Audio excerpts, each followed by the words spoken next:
ಸರಸ್ವತಿ ನಮಸ್ತುಭ್ಯಂ ವರದೆ ಕಾಮರೂಪಿಣಿ ವಿದ್ಯಾರಂಭಂ ಕರಿಷ್ಯಾಮಿ ಸಿದ್ಧಿರ್ಭವತು ಮೇ ಸದಾ ಅಂತ ಒಂದು ಶ್ಲೋಕದಿಂದ ಇವತ್ತಿನ ವ್ಲಾಗ್ ಸ್ಟಾರ್ಟ್ ಮಾಡ್ತಾ ಇದ್ದೀನಿ ನೋಡ್ರಿ ಫ್ರೆಂಡ್ಸ್. ಇದು ಸರಸ್ವತಿ ಪೂಜಾ ಅಂದರೆ ನಾಗರ ಪಂಚಮಿ ದಿನ ಸರಸ್ವತಿ ಪೂಜಾ ಮಾಡಿದ್ದು ಸ್ಕೂಲಲ್ಲಿ. ಇದು ನಮ್ಮ ಮೇಡಮ್ ಸರಸ್ವತಿ ಡ್ರಾ ಮಾಡ್ತಾ ಇದ್ದಾರೆ. ತುಂಬ ಚೆನ್ನಾಗಿ ಡ್ರಾ ಮಾಡ್ತಾ ಇದ್ದಾರೆ ನೋಡ್ರಿ.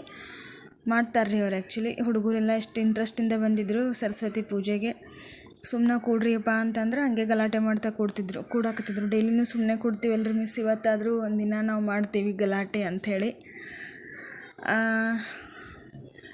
ಇವರು ಡ್ರಾಯಿಂಗ್ ತುಂಬ ಅಂದರೆ ತುಂಬ ಚೆನ್ನಾಗಿ ಮಾಡ್ತಾರೆ ಫ್ರೆಂಡ್ಸ್. ನೋಡಿರಿ, ಅವ್ರ ಡ್ರಾಯಿಂಗ್ ಫೇಮಸ್ ಅದ ಸ್ಕೂಲ್ ಒಳಗೆ. ಸರಸ್ವತಿನೆಲ್ಲ ಇಟ್ಟು ರೆಡಿ ಮಾಡಿದ್ವಿ ನಾವು. ಇನ್ನೇನು ಜಸ್ಟ್ ಅದನ್ನು ಡ್ರಾ ಮಾಡಿದ್ದು ಬೋರ್ಡ್ ಎತ್ತಿ ಮೇಲಿಟ್ಟು ಪೂಜೆ ಮಾಡೋದೊಂದೇ ಇತ್ತು.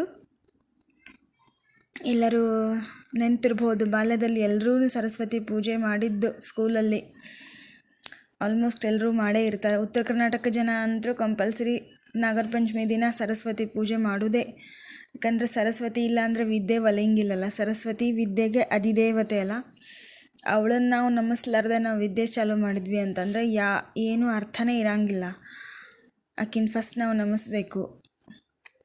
ವಿದ್ಯೆ ಒಂದಿದ್ರೆ ಏನು ಬೇಕಾದರೂ ವಿದ್ಯೆಯಿಂದ ವಿನಯ ಬರುತ್ತೆ. ವಿದ್ಯಾ ದದಾತಿ ವಿನಯಂ ಅಂತಂದು ಶ್ಲೋಕನೇ ಅದ. ಲಕ್ಷ್ಮೀನೂ ವಿದ್ಯೆಯಿಂದನೇ ಒಲಿತಾಳ. ಡೈರೆಕ್ಟ್ ಲಕ್ಷ್ಮೀನೂ ಒಲಿಯಂಗಿಲ್ಲ. ವಿದ್ಯೆ ಬೇಕು ಮನುಷ್ಯನಿಗೆ.